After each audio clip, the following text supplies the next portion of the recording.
પછી અને શરીરમાં આવેલા અષ્ટ ચક્રોનું જાગરણ થાય છે. તો કપાલભાતિ પ્રાણાયામ વિરામ કરીએ. ફરીથી એક વખત કપાલભાતિ પ્રાણાયામ શરૂ કરીએ. કપાલભાતિ પ્રાણાયામ કરતી વખતે આપણું ધ્યાન મૂલાધાર ચક્રમાં, મૂલાધાર ચક્ર એટલે આપણી કરોડરજ્જુનો નીચલો હિસ્સો, છેલ્લો 33 નંબરનો જે મણકો છે એના ઉપર મૂલાધાર ચક્ર આવેલું છે, એના ઉપર ધ્યાન કરી આંખો બંધ રાખી અને આપણે સ્ટોપ કરીશું.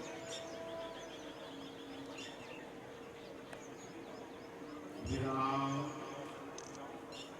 કપાલભાતિ પ્રાણાયામ બાદ હવે બીજું પ્રાણાયામ છે અનુલોમ વિલોમ પ્રાણાયામ.